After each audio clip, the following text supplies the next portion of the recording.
If you can make Amazon's life harder, doesn't matter how you slice it, that's a good scenario. If I can quote the client right now and give them a delivery time right now, my chance of closing this customer is obviously going to go through the roof. In order to justify that investment or that acquisition, how do you show that that money is going to deliver immediate short-term impact that benefits the core business? In many verticals of B2B distribution, you see a handful of really promising marketplace startups.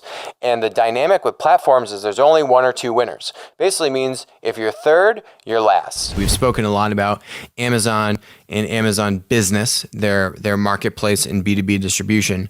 And so how can, just like Walmart has embraced Jet.com, how can a traditional B2B distributor embrace a marketplace startup, right? What are those kinds of integrations? And so if you are a CEO of a large traditional B2B distributor and you say, okay, if I'm going to go invest or buy this marketplace startup, I know that long-term I need to embrace a marketplace business model strategically that makes sense. I've seen what's happened in B2C with Amazon and the retailers. I'm seeing what Walmart is doing to successfully come back and be the number 2 behind Amazon.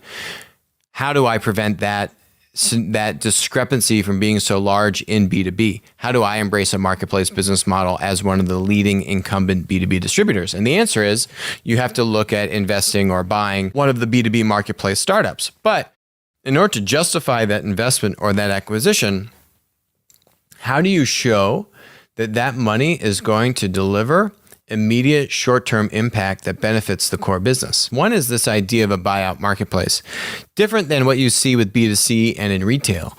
But B2B distributors have hundreds, if not thousands, of salespeople.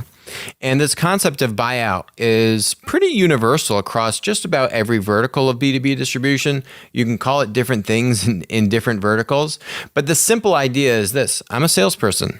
I get a phone call. Hey, Alex, I need these 10 things. I say, hey, I don't tell this to the customer, but I'm looking at my warehouse. I've got 7 of these products.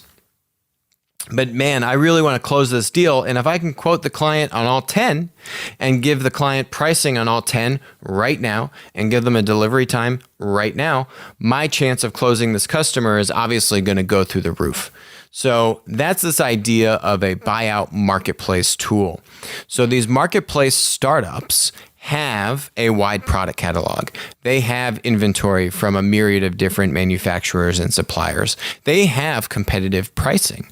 So how can you give a marketplace enterprise sales tool to me, Alex, the salesperson, so that when I'm looking at the inventory inside of the distributor or the manufacturer's warehouse, and you say, hey, we have 7 of these products, but now I'm looking at my marketplace sales tool, and now I know where the other 3 are. I know how much they are, and I know when they can be delivered to the customer. Now I can respond to that quote right away, and hopefully we'll have a much higher conversion rate, win rate to close these deals. You see this concept in a lot of different areas of B2B distribution, whether you call it buyouts because you're buying it out from other competitors, other distributors, whether you think of it as complementary selling. There's a lot of manufacturers that have their own sales teams in B2B. And so if you have hundreds of salespeople, you're a manufacturer, very often your customer wants a solution. They want your products, and the salesperson wants to give the customer the total solution, which might mean having to sell complementary products. This marketplace sales tool is a great example of how that technology and that marketplace can help your salespeople sell more stuff. And what is that going to do? That's going to help your distribution business or your B2B manufacturing business increase your top line revenue over the immediate short term by enabling your salespeople with technology, by enabling your salespeople with an enterprise marketplace solution. It's going to help them sell more stuff.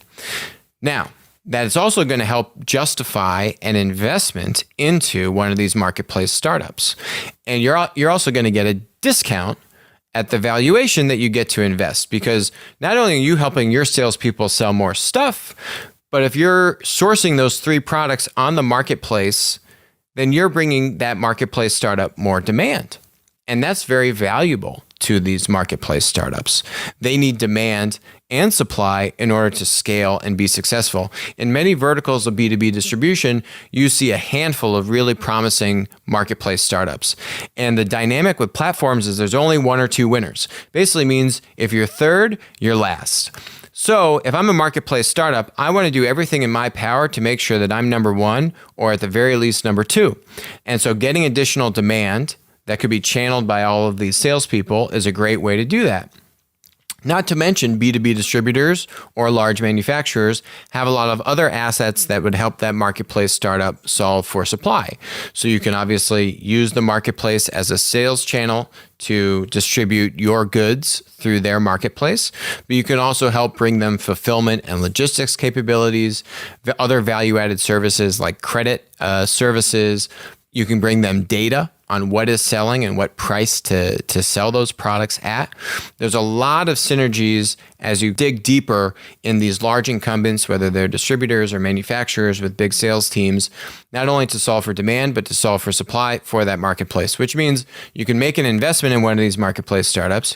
You can get a sales tool that helps your salespeople sell more stuff in the immediate term, and you can get a discounted valuation and make good money on the investment and help that marketplace startup be successful, which long term, by the way, is a good thing because you're just going to make Amazon's life harder. And if you can make Amazon's life harder, doesn't matter how you slice it, that's a good scenario if you are a distributor or a manufacturer in any of these B2B verticals. Hi, this is Alex from Winner Take All. Thanks for joining us. Hope you enjoyed the content. Feel free to leave a comment, ask us questions, and definitely make sure to join us on our next live stream.